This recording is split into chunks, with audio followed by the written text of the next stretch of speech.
तर महाड अपघातानंतर कोकणातल्या अनेक धोकादायक रस्त्यांचा आम्ही पंचनामा केला। कोकणचं प्रवेशद्वार मानलं जाणाऱ्या कशेडी घाटाची अवस्थाच मोठी भीषण आहे। घाट चढायचा सुमारे 100 मीटरचा रस्ता खचून गेलेला आहे। महत्त्वाची गोष्ट म्हणजे दरवर्षी पावसाळ्यात या घाटातील हीच जागा खचते आणि त्याच्या दुरुस्तीसाठी खरं तर लाखो रुपयेही खर्च होतात, पण रस्ता काही सुधारत नाहीये आणि गेली अनेक वर्ष हा नित्यक्रम सुरूच आहे। कोकण प्रवासातला दुसरा महत्वाचा टप्पा सुरू होतो तो रत्नागिरी जिल्ह्यापासून। आपण आता आहोत रत्नागिरी जिल्ह्याच्या सीमेवर म्हणजे कशेडी घाटामध्ये। या कशेडी घाटाचं वैशिष्ट्य म्हणजे गेल्या 10 वर्षात हा कशेडी घाटातला रस्ता नित्य नियमानं खचतो। हा नेमका कशामुळे खचतो, कशामुळे तो जमीन सोडून खाली जाते हे कोणालाच सांगता येत नाही, पण दरवर्षी डिसेंबरमध्ये हा रस्ता दुरुस्त करायचा आणि पावसाळ्यात तो खचायचा हा जणू काही नियमच झालाय। यावर्षीचं चित्रही काही वेगळं दिसत नाही। आपण पाहतो की इथे संपूर्ण रस्त्याला या क्रॅक्स अशा पद्धतीने पडलेल्या आहेत। हा रस्ता गेल्या डिसेंबरमध्येच दुरुस्त करण्यात आला।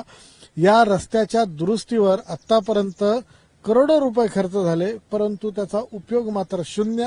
दरवर्षी कशेडी घाट हा खचतो। किती खचतो हे मी आपल्याला दाखवतो।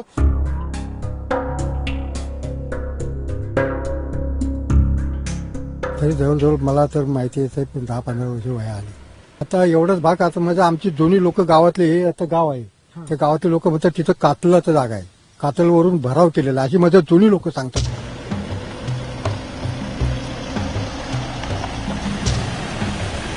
स्थानिकांना सुद्धा हा रस्ता एखाद दिवशी घात करेल अशी सतत भीती वाटत राहते।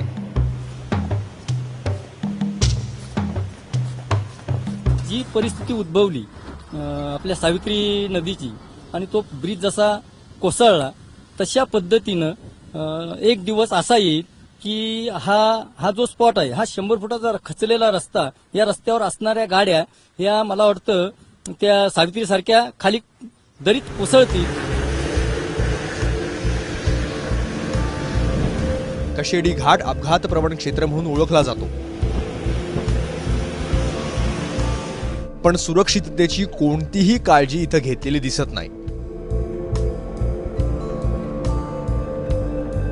हा जो कठडा आहे हा फक्त या इथपर्यंत कठडा आहे, याच्या पुढे पूर्णपणे हा कठड्याची जी भिंत आहे ती कोसळलेली दिसतीये।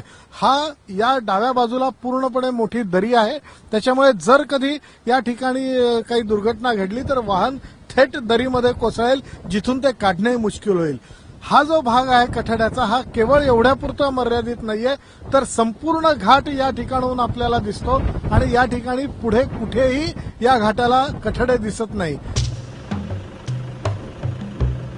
घाटात समजा एखादी गाडी बंद पडली तर स्वतः पोलीस मदतीला धावतात, पण रस्त्याच्या दुर्दशेमुळे आणि घाटातल्या सुरक्षेच्या त्रुटींना पोलीस सुद्धा आता वैतागलेत। 16 वर्षापासून तो त्या ठिकाणी 2-3 फुटानं प्रत्येक वर्षी खचतच असतोय, तर तो जितका खचल तिथं भर घालून ते प्रत्येक वेळेला पीडब्ल्यूडी करत असते। 50 मीटरचा जो लांबी आहे तर त्याच्या पाठीमाग एक 10-15 फूट असं दोन्ही साईडला तो ब्रिज टाकला तर तो खचायचा कधीच प्रश्न येणार नाही, असं माझं वैयक्तिक मत आहे। पीडब्ल्यूडीचं काय असेल ते त्यांचे याच्यावर। रस्त्याची दुरवस्था आणि निसर्ग सौंदर्य पाहत आम्ही पोहोचलो भरणे नाक्यावर। जगबुडी नदीवरचा हा पूल ब्रिटिशकालीन 15 पुलांपैकी एक। याची दुरवस्था पाहतानाच इथले आमदार संजय कदम यांची भेट झाली। 1925 साली हा पूल बांधला गेल्याची नोंद या ठिकाणी सापडते। आज या पुलाची काय परिस्थिती आपण पाहतो आहोत। हा सर्वात जुना पूल आहे या सगळ्या मार्गावरचा आणि या मार्गावर आपण पाहतो कठड्याच्या इथे अक्षरशः यांनी लाकडं लावून हा पुलाला कठडे बांधलेले आहेत। या पुलाचंही आयुष्य कधीच संपलेलं आहे याची अर्थात सगळ्यांना कल्पना आहे, म्हणून याला पर्याय म्हणून दुसरा पूल या ठिकाणी पर्यायी पुलाचं कामही सुरू झालं होतं। मात्र गेले 2 वर्ष जसं या महामार्गावरचे इतर कामं ठप्प आहेत तसं हेही काम ठप्प आहे। जी दुर्घटना सावित्री नदीवर झाली, महाडच्या पुलाच्या बाबतीत झाली, तशीच एक दुर्घटना याही ठिकाणी झाली होती। अर्थात पूल खचला नव्हता, परंतु गाडी नदीमध्ये कोसळून जवळपास 36 लोकांचा मृत्यू झाला होता। विकासासाठी काम झालं नाही, कामासाठी या ठिकाणी विकास होतोय। आणि म्हणून ठेकेदार आणि प्रशासन अशा याच्यामध्ये अडकली कामं आणि त्याच्यामुळे अपघाताला नाक या ठिकाणी कोकणच्या जनतेला त्याचा त्रास होतोय. त्याची कॉन्ट्रॅक्टरची मर्यादा त्या ठिकाणी त्या वर्षापूर्वी ती होती, 12 महिन्यासाठी काम दिलंय, पण आज जवळजवळ 24-26 महिने झाले तरी काम अजून तसंच त्याच्यावर ट्रॅफिक होत नाही. अजून 1 वर्ष लागलं तरी त्या ठिकाणी काम होणार नाही या गतीने झालं. त्यानंतर आम्ही भोसते घाटात पोहोचलो. या घाटाची परिस्थिती पाहून तर बोलती बंद होते. हा घाट रुंद करावा, वाहनांची संख्या जास्त आहे ही मागणी होती, म्हणून हा घाट रुंद करण्यात आला. पण तो रुंद कसा झाला हे आपण बघा. या रुंद झालेल्या घाटामध्ये घाटाचा उपयोग ना वाहन चालकांना होतो ना कोणाला होतो. केवळ कॉन्ट्रॅक्टरनी काहीतरी थूकपट्टी केल्यासारखं हा घाटाचं रुंदीकरण केलं. एवढंच नाही तर हे रुंदीकरण करताना या घाटाला एक रिटर्निंग वॉल म्हणजे ज्याला संरक्षक भिंत म्हणू ती बांधली, परंतु ती भिंत किती खचली हे आपण या ठिकाणी पाहतो आहोत. की ज्या वेळेला ह्या रस्त्याचं रुंदीकरण झालं त्यावेळेला अक्षरशः मोठमोठ्या दगडी, जसं एखादं मोठं रूम असतं ना, जेसीबी एवढे मोठे मोठे दगड खाली गेले आणि या शासकीय अधिकाऱ्यांनी हा रस्ता खचल्यानंतर 2 महिन्यातच रस्ता खचला, दुसऱ्या महिन्यात पावसाळा सुरू झाल्यानंतर.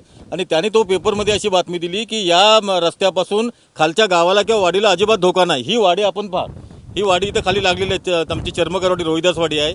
याच्यात मोठमोठे दगड जर खाली गेले तर काय अपघात व्हायला काय वेळ लागणार आहे का? भोसते घाटापासून चिपळूणपर्यंतचा रस्ता म्हणजे घाटच घाट. याच दरम्यान निसर्ग सौंदर्यानं नटलेल्या परशुराम घाटात सुद्धा दुरवस्थेची निराशादायक किनार पुन्हा समोर येते. अतिशय हेवी ट्रॅफिकचा कायम गर्दी असलेला हा घाट आहे. याच ठिकाणी परशुरामाचं मंदिर पण असल्यामुळे या ठिकाणी हे सगळं विहंगम दृश्य जे आहे ते पाहायला भाविक अतिशय मोठ्या प्रमाणात गर्दी करतात. परंतु याच गर्दीमुळे, याच सगळ्या परिस्थितीमुळे हा जो घाट आहे हा थोडासा धोकेदायक बनतो. आपण पाहतोय या घाटामध्ये कुठेही जे बॅरिकेड्स असायला पाहिजे, घाटाच्या कडेला जी संरक्षक भिंत असायला पाहिजे किंवा किमान कठडे किमान जाळी असायला पाहिजे, असं कुठलंही दिसत नाही. रस्त्याची अवस्था सुद्धा आपण पाहतोय, रस्त्याच्या लेवल्स ज्या आहेत त्या सगळ्या बदललेल्या आहेत इथे. कारण या इथली ट्रॅफिक ही अतिशय मोठ्या प्रमाणातली हेवी ट्रॅफिक असते. मजल दरमजल प्रवास करत चिपळूण शहरात पोहोचणं ही तर मोठी कसरतच बनून राहिली आहे. शहर सुरू होण्याआधीच रस्त्याची झालेली दुरवस्था पाहून स्थानिकांच्या मनात धडकी भरते. आता सहन करण्यापलीकडचं गेलेलं आहे. म्हणजे तुम्ही बघता आहात मागचा तुम्ही रस्ता तुम्ही आता आपल्या समोर आहे, वाहनं ज्या पद्धतीने जात आहेत. म्हणजे कोकणपासून मुंबई, जसं मुंबई हा कोकणचाच भाग समजला जातो, कोकणला मुंबईची अप्रोच जो आहे तो चांगला असला पाहिजे अशी आमची अपेक्षा आहे. पण हा एकमेव रस्ता जो आहे तो अशा भयानक परिस्थितीत आहे. या रस्त्यावरून प्रवास करणं म्हणजे जीवन मरणाचा खेळ आहे. म्हणजे रात्री जर आम्ही प्रवास करू शकत नाही, दिवसाही आम्ही टाळतो. अशा या पद्धतीच्या रस्त्यामुळं कोकणाचा विकास एक प्रकारे मागे राहिलेला आहे. पुढे चिपळूण शहरातल्या वशिष्ठी नदीवरचा पूल तर अंगावर काटा आणतो. ब्रिटिशकालीन या पुलाची दुरवस्था आणि पर्यायी पुलाचं रखडलेलं काम यामुळं इथली वाहतूक कोंडी संयमाची अक्षरशः परीक्षा घेते. अतिशय खराब अवस्थेतला हा पूल आहे आणि याला पॅरलल आता दुसऱ्या पुलाचं काम नुकतंच सुरू झालंय. हे काम 2 वर्ष बंद होतं. आता कदाचित या महाडच्या दुर्घटनेनंतर तातडीनं ते सुरू करण्यात आलं असावं. देवडकर साहेब, काय या पुलाचा नेमका प्रॉब्लेम आहे? सुमारे 80 वर्षापूर्वी बहादूर शेख इथला वाशिष्ठी नदीवरचा पूल बांधण्यात आला. अर्थात तो ब्रिटिशकालीन पूल आहे आणि त्याचं बांधकाम जेव्हा झालं त्याच्यानंतर गेल्या 80 वर्षामध्ये या पुलावरून होणारी वाहतुकी 500 पटीने वाढली आहे. म्हणजे तो पूल अजून सुरक्षित आहे हे ठरवणारी कुठली यंत्रणा ते वापरतात हे आम्हाला माहीत नाही. आता त्यांच्याकडे एक यंत्र आहे की याच्या आधारे, त्या क्रेनच्या आधारे ते पुलाचं लाईफ ठरवतात.